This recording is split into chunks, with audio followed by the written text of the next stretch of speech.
everyone, and welcome to one of our sessions for the 50 Plus Shades of Gothic conference series. Today's panel revolves around the now classic trope of, or theme of the suburban Gothic, a topic which has been neglected for many years, but which has seen a lot of attention devoted to it in the last decade, thanks to scholars like Bernice Murphy, who have given the suburban Gothic the attention it really deserves. So today we have three amazing presentations dealing with topics that range from uncanny expression of gender anxieties in the suburban environment to the importance of the Gothic house in suburban fiction, among other things. And I'm sure we will get the chance to hear some fascinating insights about this. Before getting started, I would like, just in case, to remind everyone, audience included, that this is a recorded session that will be uploaded to YouTube. So just please bear that in mind if you do not wish to appear online. And without further ado, let's just get on with our first presentation by Mónica Fernández Jiménez.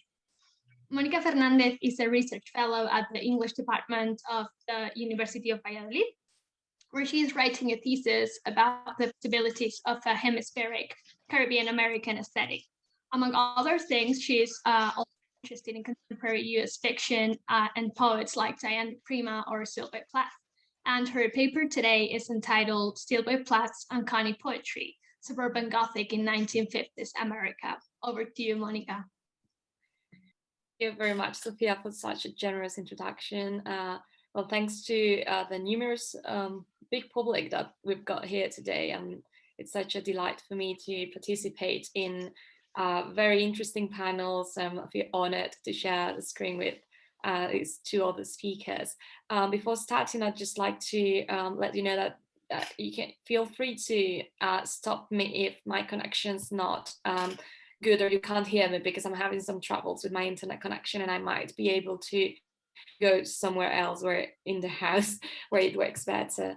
So yeah, I'll just start. Let me share my screen now. Yeah, can you see it? Yeah, no problem.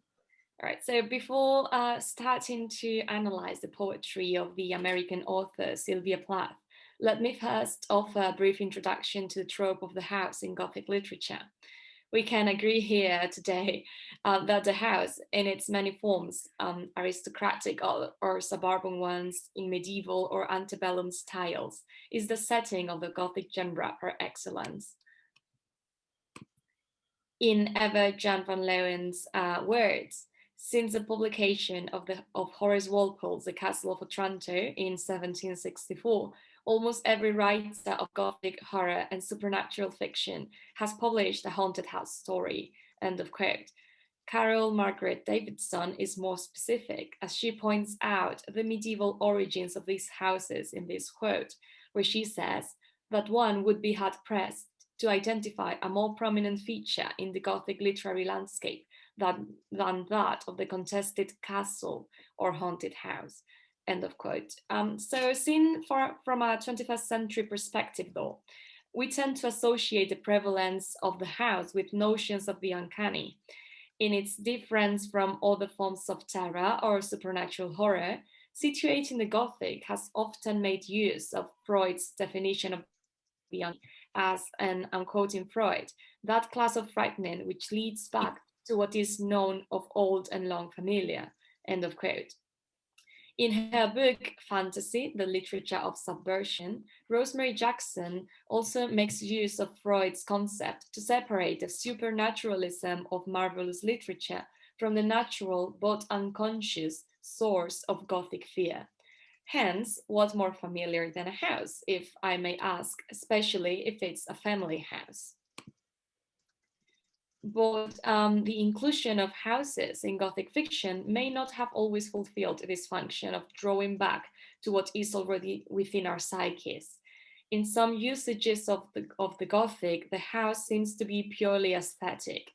Let us take, for example, late 20th and 21st century horror films like Juan Antonio Bayona's El Orfanato or Guillermo del Toro Crimson Peak, which you can on the slide, the posters. These films' house settings are just transfers from the first Gothic novels. These works, according to David Punter, derived their of suspense and their sense of the archaic, directly the original Gothic fiction, and many of their crucial symbols of the supernatural were previously the property of these older writers, end of quote. He also adds that these themes or styles would seem to be more than a century out of date. In original Gothic fiction, it emerged of a series of cultural changes in England when, in order to reach Europeanization of their values, historians and critics set the task to reappraise pre-Renaissance art, which was assumed to be the folk and essence of their culture.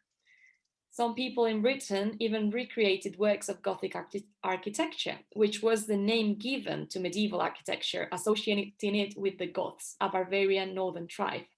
In fact, Horace Walpole, who I just mentioned, and who is the author of the first novel to ever be considered Gothic, was one of these nostalgics of medieval architecture, and he built this small recreation of medieval house or castle, and it's this one, Strawberry Hills House in London.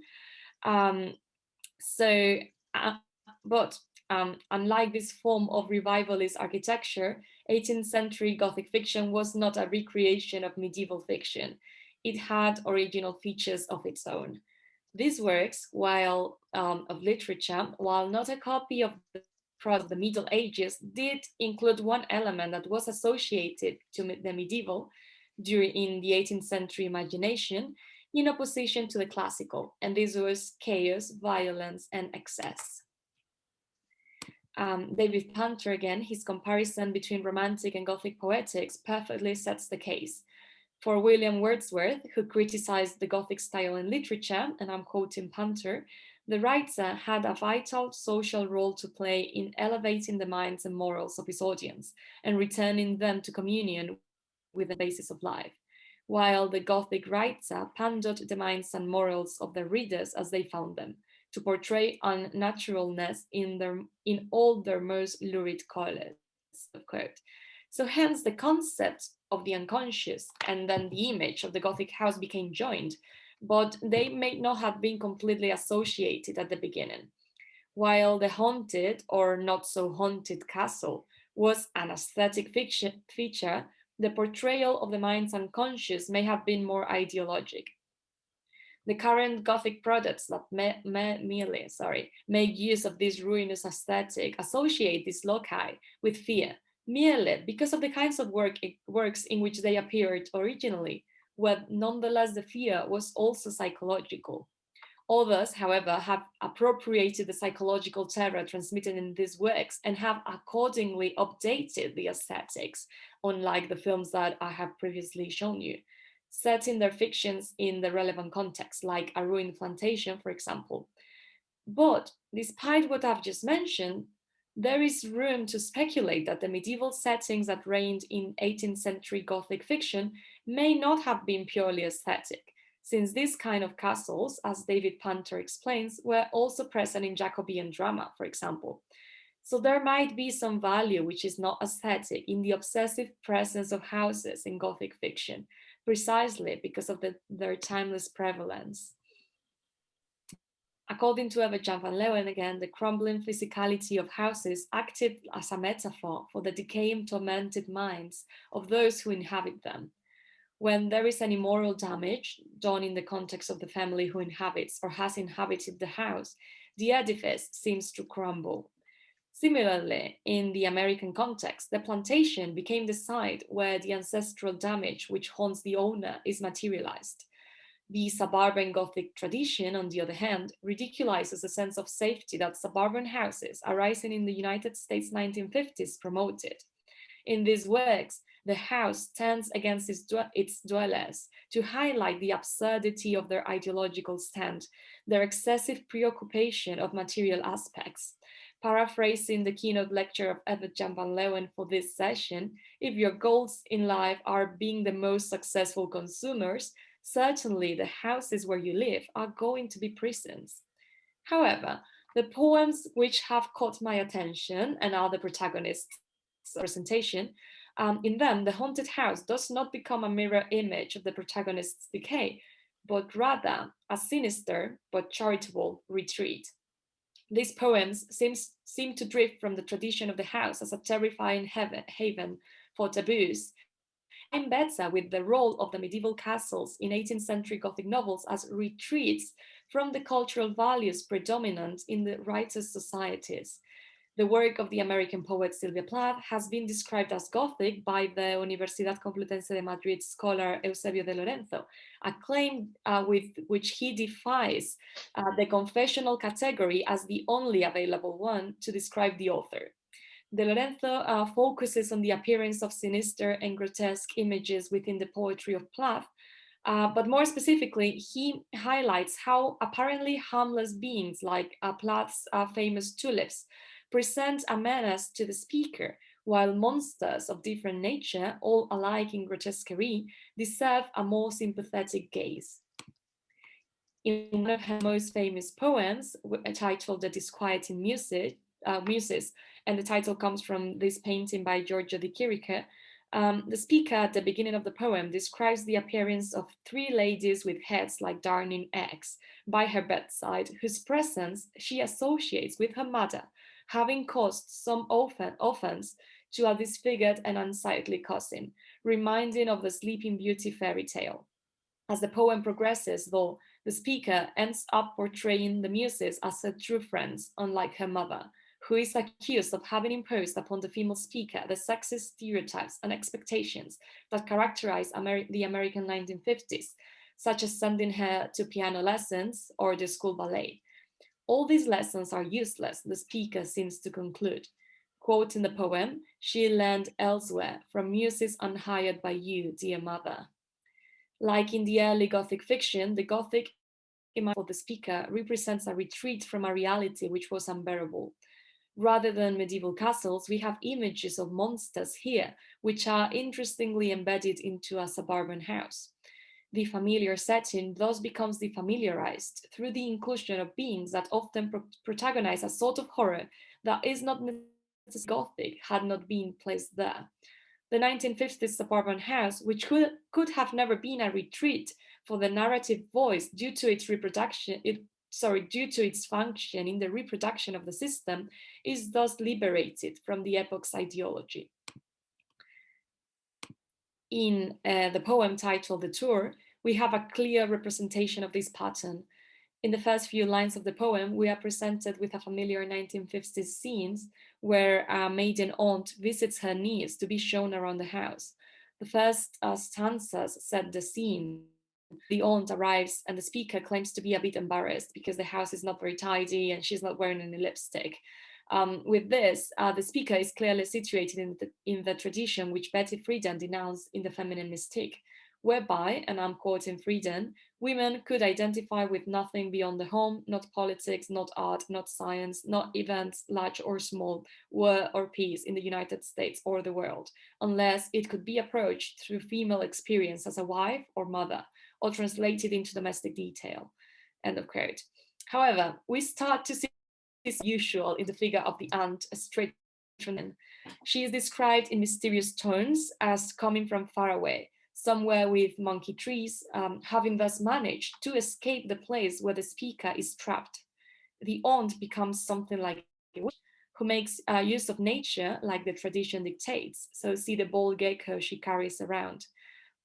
The figure of the witch has been analyzed as transgressive in the fantastic scholarship, as a retreat from a society which proved suffocating for women, and thus this image became emancipatory. A feminist reading of the figure of the witch is effectively carried out in the novel Lolly Willows by the British author Sylvia Townsend Varner, where the protagonist, a spinster aunt, embraces the occult and becomes a witch, as per the pagan tradition which the author proves to have researched for this novel. What actually happens in the novel is that the negative connotations of the word spinster are turned into positive through the imagery of the witch, as the protagonist ends up being happier and freer than the rest of the characters with her decision not to marry. It is then no coincidence that the mysterious visitor of the poem is a maiden aunt. However, with the tour through her house, the speaker manages to show this aunt but one does not need to go far away to effect this transgressive retreat, that she can do it from her own house. The rest of the poem is a gradual transformation of the house and the objects the speaker is showing around into a supernatural haven, where significantly all the household appliances possess a sinister aspect, like the icebox that you can see in this first stanza. So this is also no coincidence, as domestic appliances such as washing machines or dryers became signifiers of happiness in the 1950s America, when the selling of domestic appliances like this rose sharply thanks to a publicity that can even be described as propaganda of the happiness domesticity could bring to women, as you can see with these ads. One might speculate that the attributes that these objects possess in the poem are a warning of the potential danger that this situation supposes to female. But we have the ultimate sinister in the image of the bold nurse, with no eyes, but she, for the speaker, is awfully nice. So we have then in the poem a reversal of the approach to the suburban Gothic about which Bernice M. Murphy theorizes through the lyrical voice's celebration of the defamiliarization of this locus as her cheery tone throughout the poem. Therefore, following Murphy, it is no wonder that what is a source of horror for hegemonic characters turns out to be depicted as positive for those who are imprisoned in this context. To conclude then, for me, there are two types of function in the house. One is the metaphor of the decaying body and mind or morals of the dwellers, and the other is the house as an aesthetic retreat, like was the case in the 18th century. Plath's suburban adaptation of the Gothic stands more in line with the 18th century fascination with things sinister and chaotic. For me, the Gothic house does not necessarily need to have a particular function. We don't need to pigeonhole works of art. But because of this familiarity, is a good asset to locate the sort of anxieties which are directly related to the self. In this, I agree with Rosemary Jackson and other critics. And depending on the function of the other components of the narrative, like in this case, a first-person speaker who identifies as a political identity, who is oppressed by the patriarchal system, the function of the house may change. So thank you very much. I've got some bibliography here in case you're interested. You can drop me a line later if you want me to send you some titles. And yeah, that's everything. Thank you. Thank you so much, Mónica, for your wonderful delivery. And there's so much to unpack in everything that you said. So we'll have time for that later, because now we're moving on to our next presentation by Katharina Hendrickx. Katharina is a doctoral researcher in cultural and media studies at the University of Sussex, investigating the literary heritage, popularity, and readership of domestic noir. Today, she's presenting a paper entitled Our McMansion on the River, the Suburban Gothic House in Gone Girl and the Wife Between Us. Katharina, the floor is yours. Thank you so much, Sofía. That was a really lovely introduction. I'm really grateful and honored to be here and do my presentation on two novels that I absolutely enjoy reading. So I hope you enjoy the presentation as well. I'm going to share my screen and my presentation.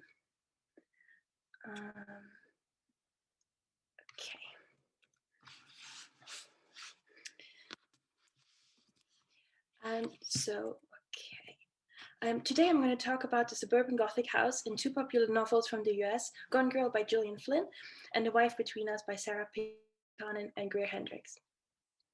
Both of these novels fall within the domestic noir category, especially Gone Girl has been understood by Bernice Murphy as well as Laura Joyce as the flagship of domestic noir. The relatively new crime subgenre of domestic noir has been coined by one of its own writers, Julia Crouch. Situated after the financial crisis of 2008, domestic noir often features multiple unreliable female narrators and foregrounds women's experiences of the domestic space, sexual and domestic abuse, gendered violence, and a limited understanding of femininity. While domestic noir is getting more and more academic attention in the last few years, the literary ancestry of the 19th century female Gothic and its influence on domestic noir remains largely unexplored. Originated in a Bluebeard tale, the female Gothic narrative resurfaces at times of significant political, social, and economic changes in the US, as well as UK societies. Surfacing once more into the 21st century in domestic noir narratives, the novels present an updated version of the white middle-class female Gothic heroine battling with the same anxieties, but in today's post-feminist and neoliberal climate.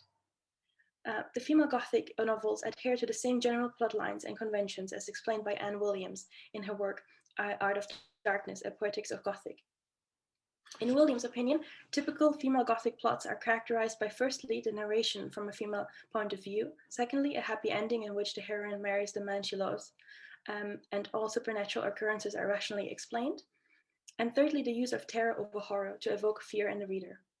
Similarly, in domestic noir, the typical female Gothic plots are often narrated from one or more female points of view, and many novels are at the core about the stories which interpret the world through an unmistakable female lens.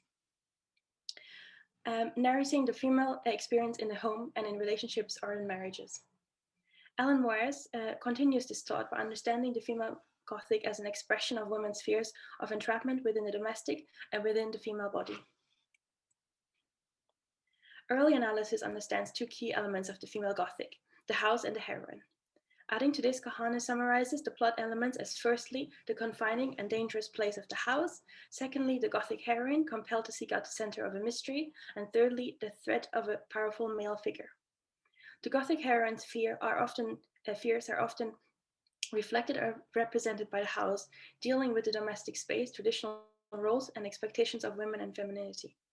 In this presentation, I'll look at American domestic noir specifically, and its heroines, and a relationship to the suburban house, showing an intimate connection to its literary predecessor, the female Gothic, and its emphasis on the domestic space. Domestic noir is sometimes also referred to as suburban noir, specifically in the US context. And I will argue that the suburban house that features in many American domestic noir narratives is a clear continuation of the house of female Gothic narratives of the 19th century, criticizing the misogynistic inclinations of patriarchal white middle-class America. While in European female Gothic novels, the house is often a representation of the secrecy and duplicity of the supermale, US domestic noir uses the suburban Gothic house as a symbolic criticism of what is wrong within the heterosexual relationship of the couple, the gendered expectations of marriage, and white American patriarchal society more generally. As Murphy elaborates in her book on the suburban Gothic is a subgenre concerned first and foremost with playing upon the lingering suspicion that even the most ordinary looking neighborhood or house or family has something to hide, and that no matter how calm and settled a place looks, it is often ever a moment away from a dramatic and generally sinister incident. The suburban Gothic house has often featured a menacing and terrible secret, reflecting the fear and anxieties of the rapidly changing lifestyle and ways of living in the US of the 1950s and 60s. The threat in suburban Gothic narratives is then often from within your own family or the family next door rather than from external threats. The house plays a key role in these narratives, displaying progress and the American dream for families moving out of the crowded cities into their own suburban home. The apparent wish fulfillment and the promise of a new start doesn't last long, however. So suburban Gothic narratives tease the tension between these promises and the reality of suburbia as the physical personification of everything that is wrong with American society.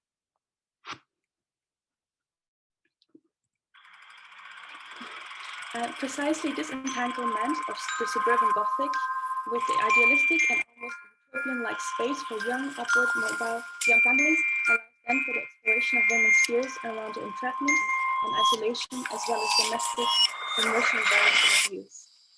So I think it's a bit loud. Just gonna turn it down a little bit.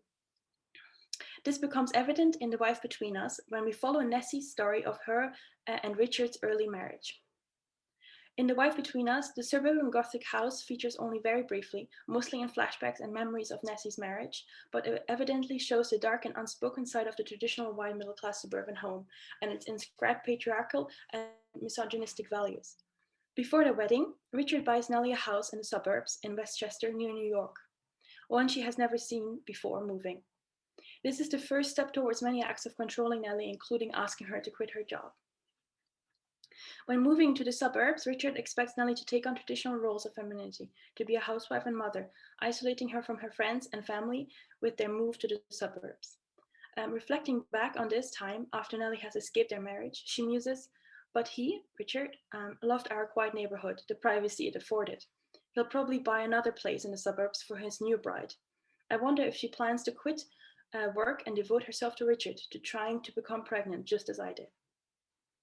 The suburbs then also come not only with the idealistic concept of family and space, but often come also with the sets of expectations for women, and if these are not adhered to, end in violence and isolation. When we later find out in a big plot twist that Nellie, or to use her real name, Vanessa, has been emotionally and physically abused by her then husband Richard, towards the end of the book, we finally hear the whole story as Nellie confronts Richard using the suburban house as a code for what it actually symbolizes: misogyny, imprisonment, and domestic abuse. She narrates, "Bought her a house in the suburbs yet, Richard? I can't stop goading him. It's as though I'm letting out everything I was forced to repress during our marriage. What are you going to do the first time she makes you mad? When she isn't your perfect little wife?"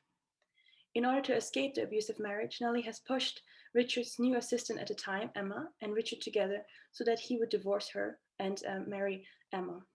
Indeed, the suburban house is one of the examples that Nellie uses to realize that Richard is gaslighting her and controlling her movements and time. He insists that it was her own idea to move to the suburbs rather than Richard's doing, but Nellie continuously mentions how much she loves living in the city.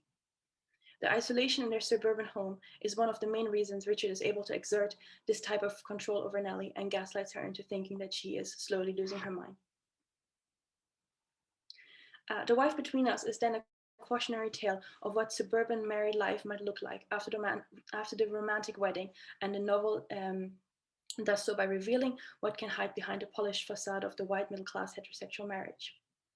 The novel Gone Girl, however, is, in Amy's own words, a Gothic tale of possessiveness and rage, as well as a tale of revenge against patriarchal and misogynistic gender stereotypes and ideals.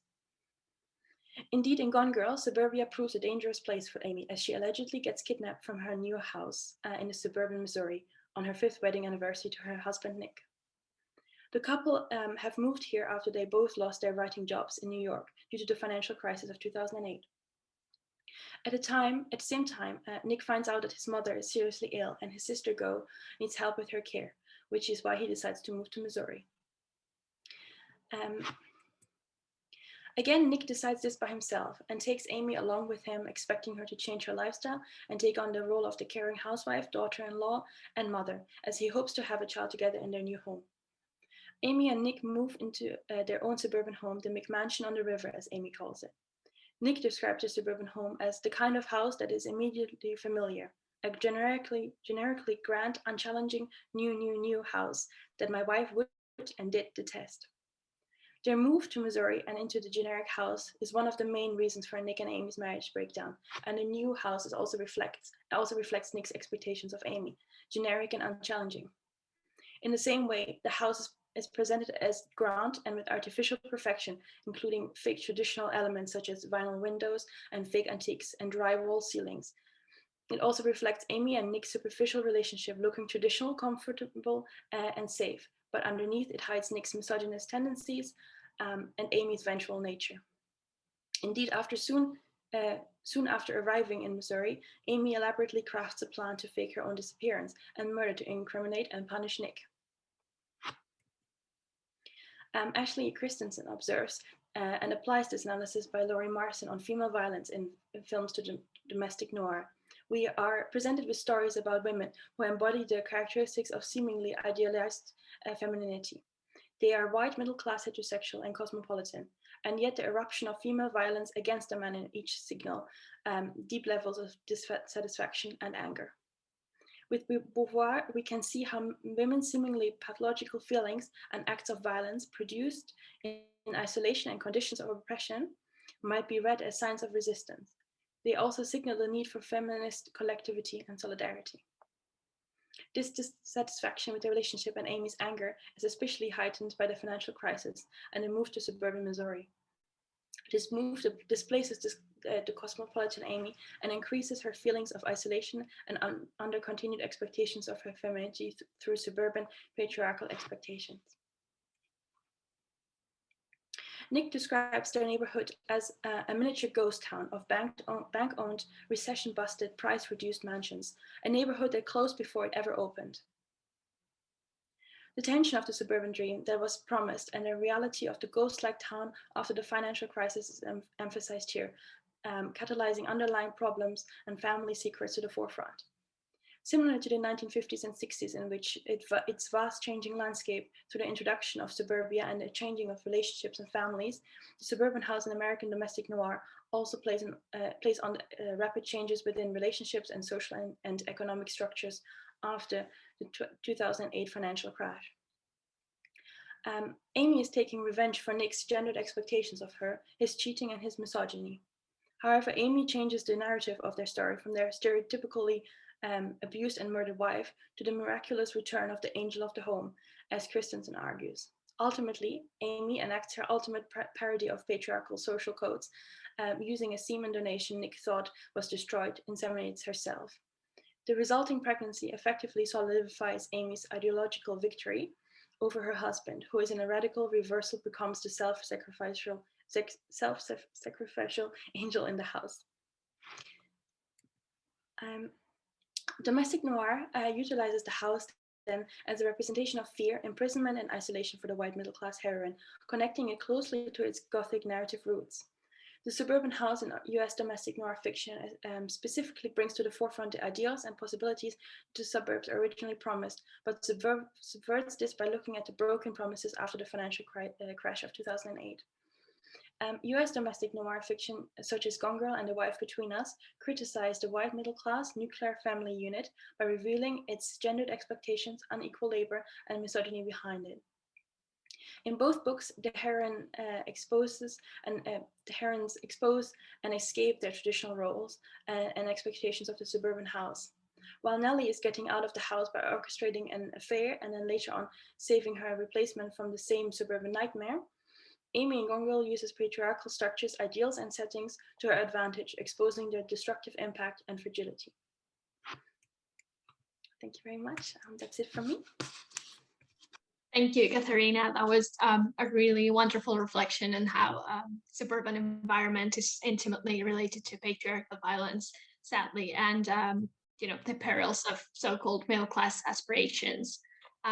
We'll continue the discussion later, and now let's just move on to the next and last presentation for today by Taryn Tavener-Smith.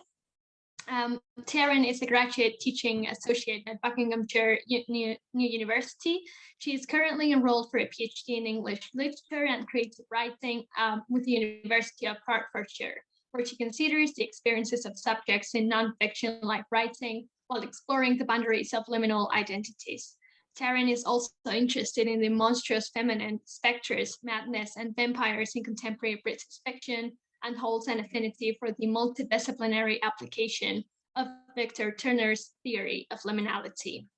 The paper she's presenting today is entitled LOCUS, Horizons and Attics, David Mitchell's Slate House as Gothic Locus. So I think this will be a great counterpoint to the more specifically American focus of the two previous presentations. And so Taryn, whenever you're ready. Thank you so much for that really warm introduction. I really appreciate it. And thank you so much, Mónica and Katharina. Your presentations were really interesting. I thoroughly enjoyed listening to all of your thoughts around the Gothic and the Gothic house. So thank you for sharing those. I'm hoping that you can hear me okay and that my presentation is on the screen for you. All's perfect. Okay, lovely. Thank you very much. So as Sofía has already explained, I'm going to be discussing lacunas, orisons, and attics in David Mitchell's 2015 novel called Slate House. Historically, borderlines in vampire fiction have played a significant role and are often figured as obstacles that protect humans from vampires. Such thresholds are evident, for example, when vampires are unable to pass through the doorway of humans' homes without invitation. This threshold myth serves to prevent unwanted guests from entering and signifies an insurmountable protection. Such boundaries are used to protect us, separating humans from monsters by keeping the vampires out. However, in Slade House, the opposite applies, as vampires with the Greyer twins entice victims across the threshold of the small black iron door to cross the borderline by entering the decaying yet expansive Slade House on Slade Alley. Such coercion emphasizes the imaginary threshold between the human and the monster observed in the house. While my main focus is on exploring the house's status as a Gothic locus, I will also evaluate the novel's representation of the house's attic as an orison or kind of reality bubble.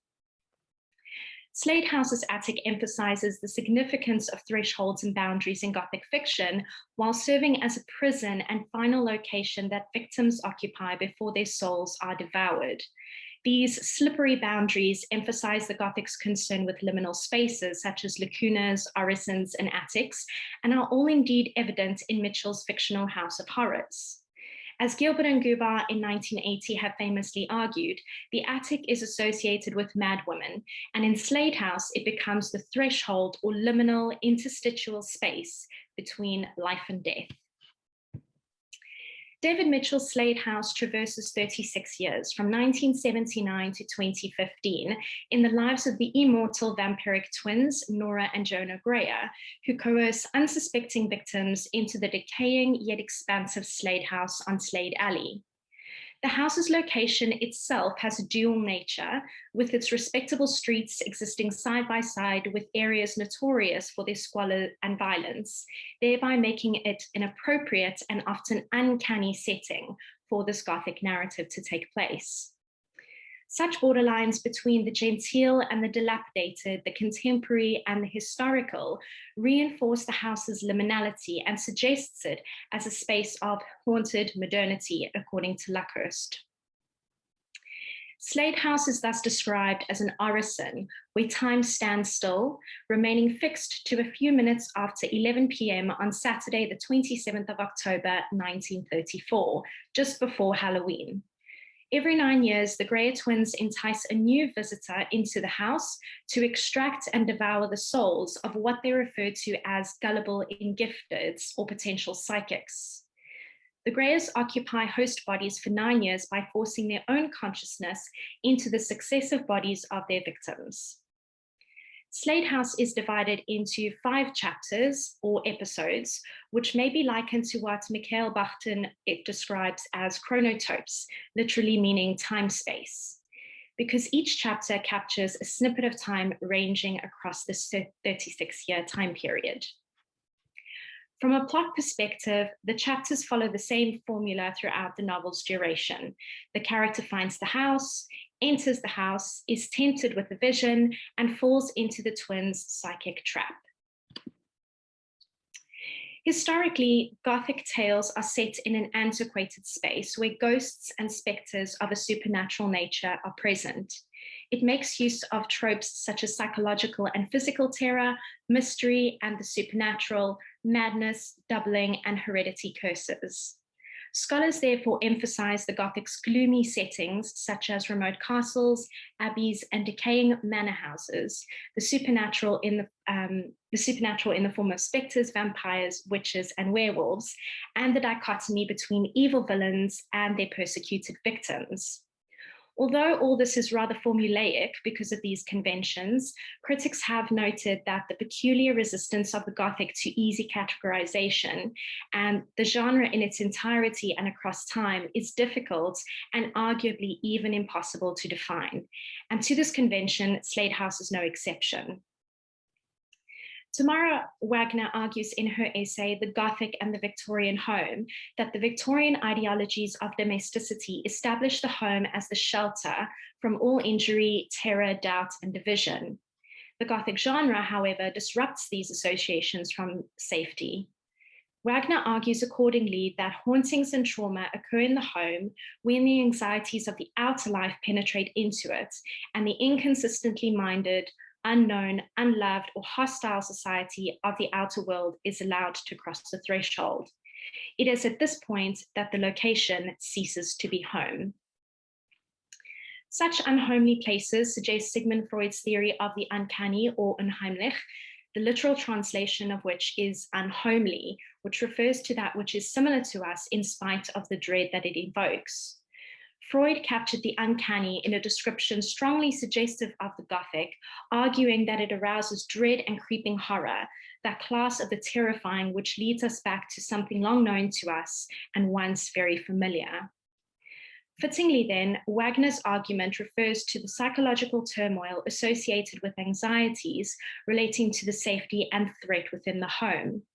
Her argument points to the psychologically fascinating nature of the Gothic evident in Slade House.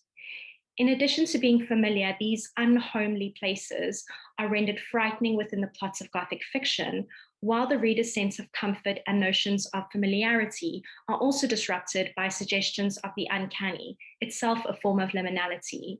The borderline of the house is thus poised between familiarity, comfort, and abject horror. The uncanny house is spatially liminal because it operates as a gateway between two worlds, the living and the dead. Such locations also serve as the stage where ghosts, vampires, and other ghouls of the Gothic lay claim to their victims once lured.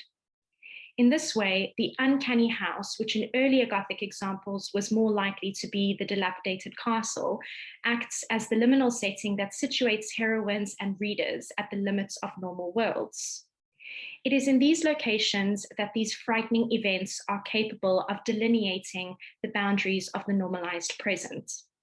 In Slade House, the attic serves as an aperture between the world of reality and the world of reflection.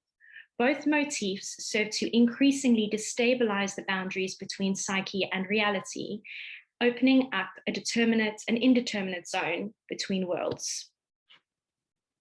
Slade House's attic emphasizes the significance of thresholds and boundaries, while serving as a prison and final location that victims occupy before their souls are devoured.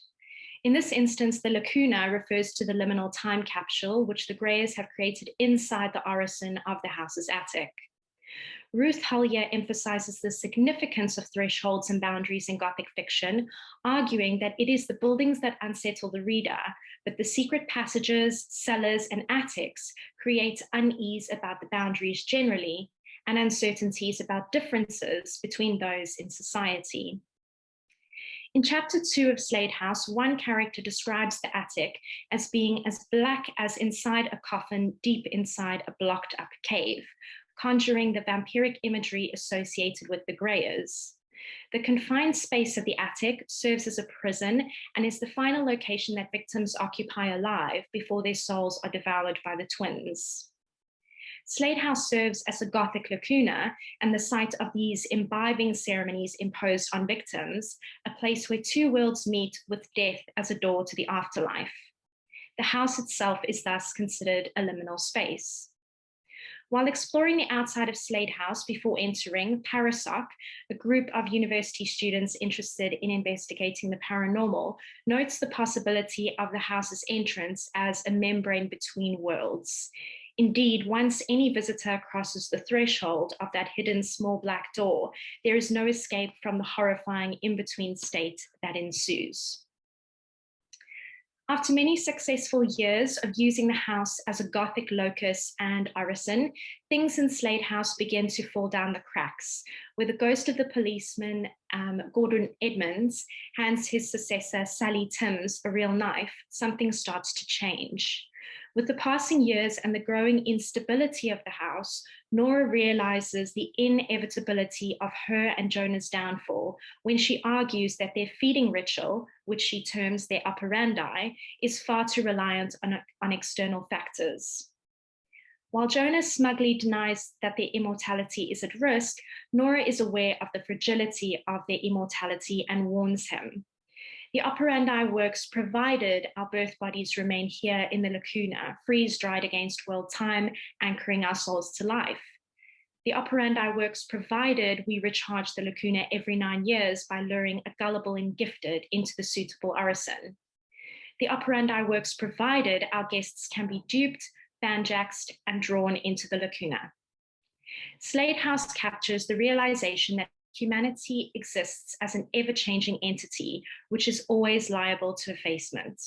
A crack brought on by an explosion quickly destabilizes the house, causing time to creep in and Nora to age rapidly and horrifyingly as her mind decays. Nora narrates the last chapter of the novel and describes how her skin begins sagging like a grotesque, ill-fitting sleeve, while a white-haired witch stares back at her, aghast. The reflection Nora sees is of her own aged, decaying figure, reduced to her mortal, now decrepit shell. This invokes not only the supernatural imagery of the witch, which is quintessentially Gothic, but also metaphorically suggests the inevitable destruction of the house as a Gothic locus, capable of remaining static as an orison, separate from the ravages of the outside world. This event thus develops Slate House's commentary on the dystopic potential of a society that has become increasingly disconnected from itself. Henry James wrote famously in The Portrait of a Lady that the house of fiction has in short not one window, but a million, a number of possible windows, but they are singly as nothing without the posted presence of the watcher. Sarah Dillon alludes to James when she likens Mitchell's writing to a room in the house of fiction that he is constructing. She goes on to explain, however, that unlike James's 19th century house of fiction, Mitchell's 21st century house stands alone, a universe unto itself inhabited by his cast of characters. Arguably, Mitchell's house of fiction is itself a haunted house, occupied by spectral references to his former texts. And Slate House, for example, becomes part of this intertextual universe created by Mitchell as Dillon describes it. Thank you very much for your attention. That's it. Thank you so much, Taryn. That was really some great stuff. And with that, we conclude our presentations for today. Thanks to the three of you for the amazing papers that you have delivered today. And you have touched on multiple topics and on the experience of the suburban Gothic, but also on the uncanniness of the home. And I'm sure the audience has a lot of questions to ask you. So let's just open the floor. You know that you can either raise your hands with the reactions feature, and then I call out your name and you can turn your cameras and mics off, or otherwise, if you prefer, you can just type your questions on the chat feature and I'll read them out for you. So, yeah.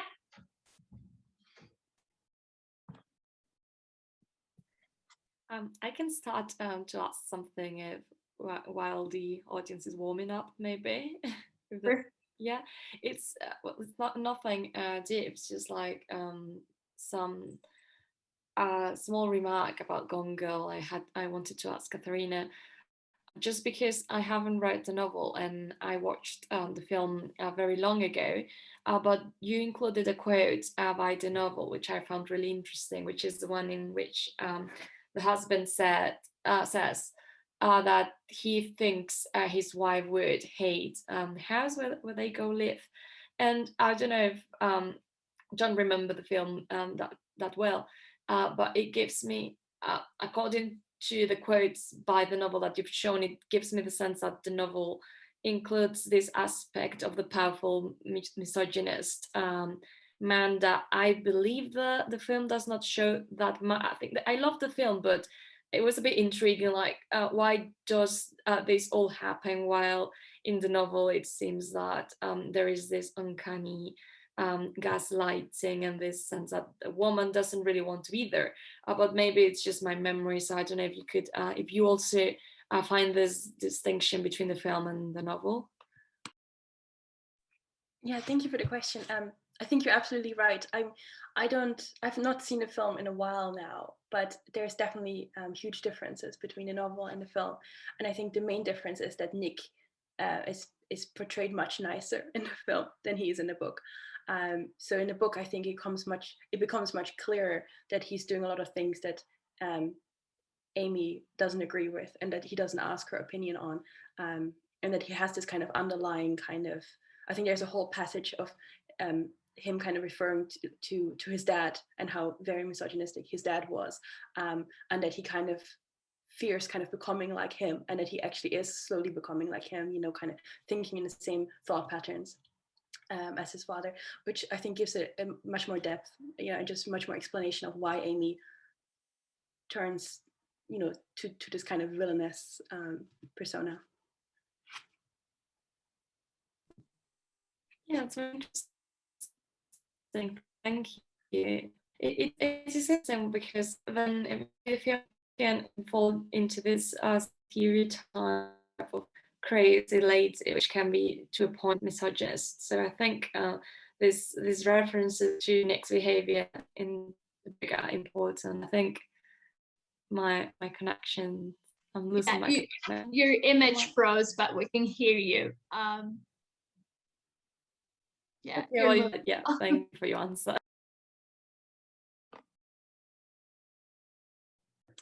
We have a question from Laura. Hi, everyone. Thank you to the three of you for your very interesting presentations. So my question, it's kind of also a reaction to Monica's, because I was thinking that what Katharina was saying about Amy not liking the house where they moved to has a lot to do with her economic status, because she comes from a very rich family and she doesn't like this McMansion, and the idea of McMansion has a lot of implications due to the economic crisis, which you also mentioned. And I wanted to ask you maybe a little bit to the three of you, given the topic of the panel today, dealing with suburbs, if you could all develop a little bit more on this economic and capitalist maybe implications of the idea of the suburb and how that relates to your specific topics. Thank you.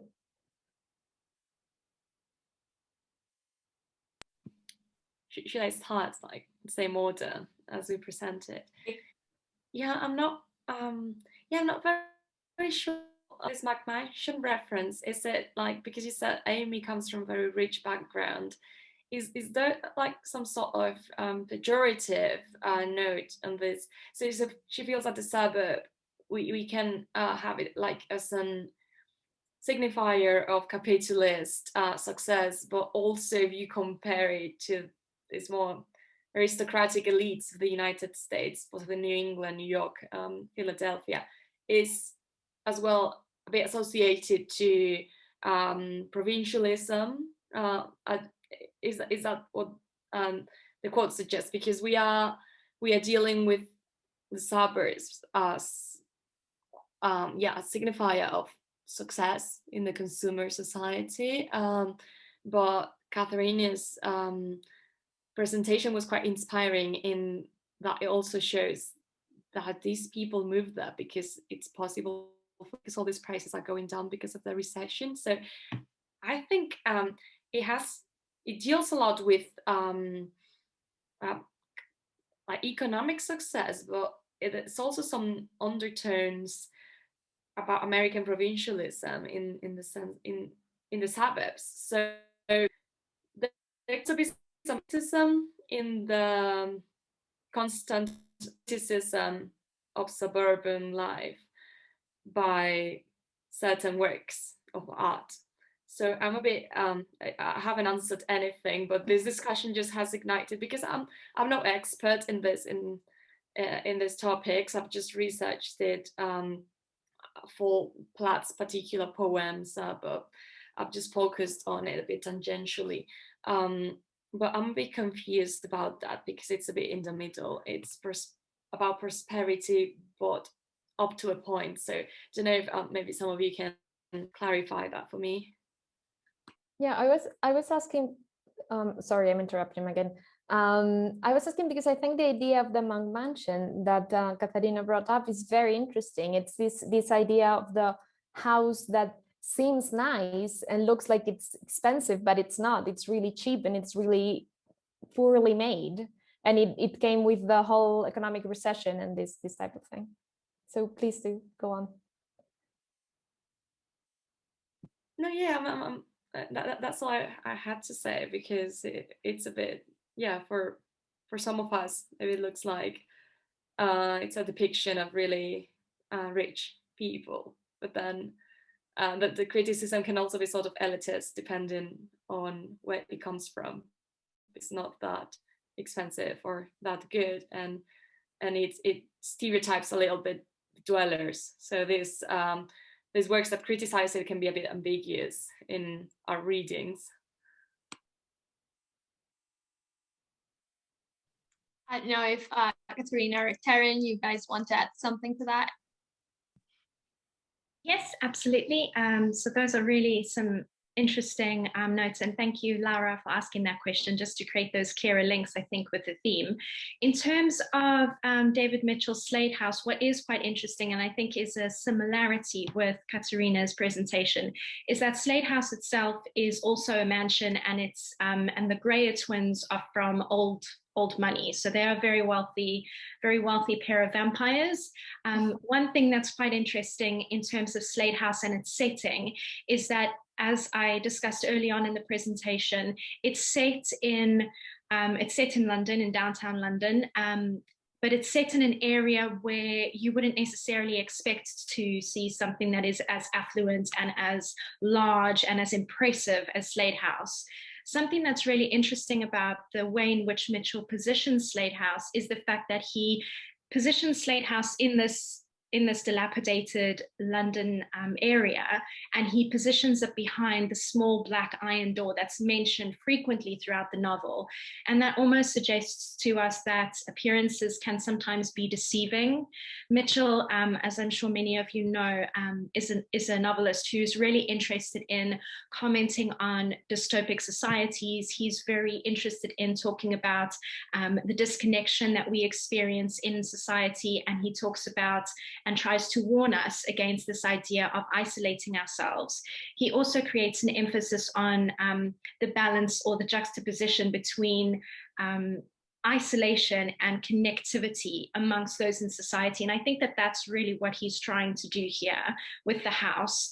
Another sort of relevant inclusion here in relation to Gothic and the Gothic locus and the Gothic house would probably be to note the fact that Slate House is considered to be a hallucinatory dreamscape. So it's almost like a mirage, like a Garden of Eden, when people come into the house or when victims enter the garden, and actually that orison becomes destabilized and just falls apart after a number of years. And so that, I think, Mitchell is talking to this idea of a haunted modernity. And I think he's really commenting on materialism and capitalism in a very interesting way. So I hope that sort of, in a roundabout way, speaks to what you were alluding to. So thank you for that, Laura.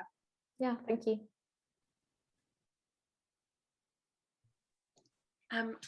Just in relation to Gone Girl and the economic kind of status, I think the comment you made was like, I think there is a huge difference between kind of the mass-produced McMansions that kind of aspire to be this kind of old money, rich, way of looking, and so they have this kind of fake, kind of what I said, like the dry walls on the top to have these kind of fake ornaments around and to aspire to this. So for Amy, I think this is a step down towards Nick actually, but she doesn't agree with this kind of lifestyle because she's not used to it.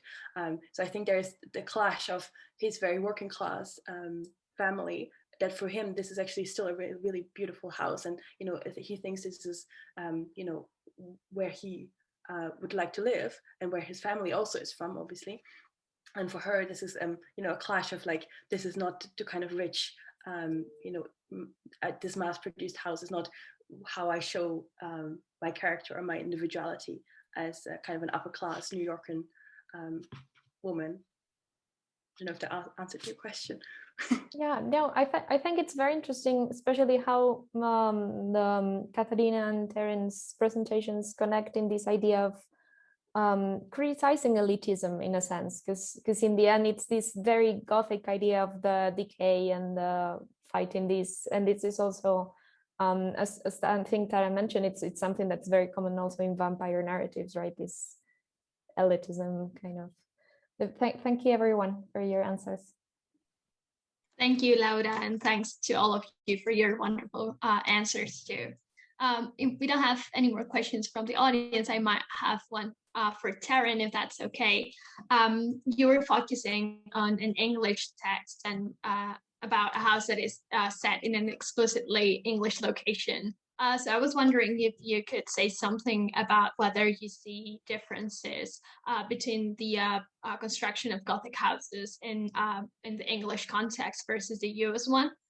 If Mónica or Katharina want to jump into, I'll be happy to listen what you have to say too. That's a really interesting question. Now you've put me on the spot, Sofía. It is, to be honest, it is something that I did consider when I was preparing this, because I do realize that Mitchell is a British author as opposed to an American one. But I do think, despite that, I think he does have a lot to talk about and a lot to say in terms of the American context, in terms of materialism, capitalism, this idea of a very disconnected society and the balance that exists between isolation and connectivity. And the reason I say that also is because many of his texts are really spread across a number of different locations in a number of different countries with people from different nationalities. And why I mention other texts of Mitchell, as you would have seen towards the end of the presentation, I spoke about the idea that Mitchell's fiction is almost a part of a house, and Slate House is just one room in the house that he's creating. So I think in that way it is relatable to the American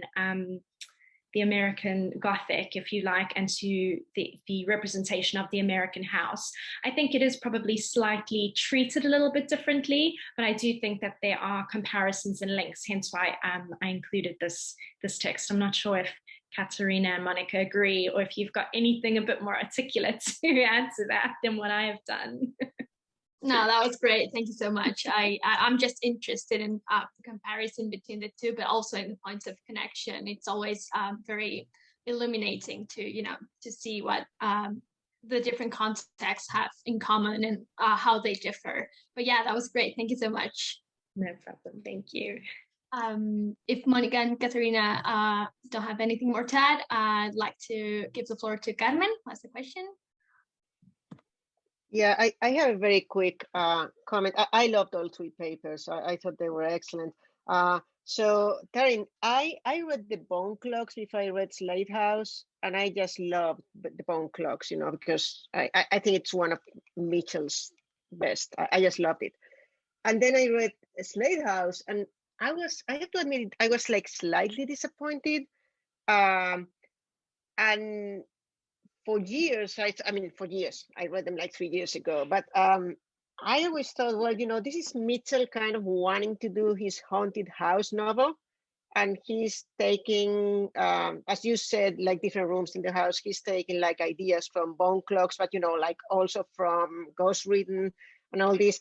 And for years, I really thought that. I thought this is like a minor, like a genre novel, because he felt like he had to do it. And he had like these excellent ideas that he develops about the whole myth in Bone Clocks. And I found your analysis really illuminating, because it kind of transformed what I thought was just like a very short genre novel that was not very interesting into something that makes a lot of sense. And I have to admit, I'm looking forward to rereading it. And it's so short that I might. So if I do, it's your fault. Thank you so much. Thank you, Carmen. That's lovely to hear.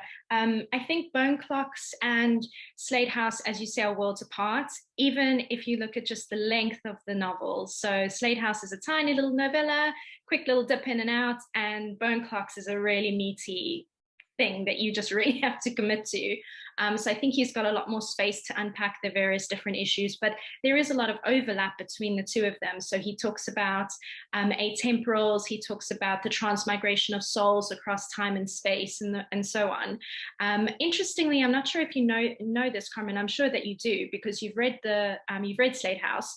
Slate House actually developed out of a Twitter short story that David Mitchell wrote a couple of years prior, and how he released the story was one tweet at a time over a period of time, and it was called The Right Sort.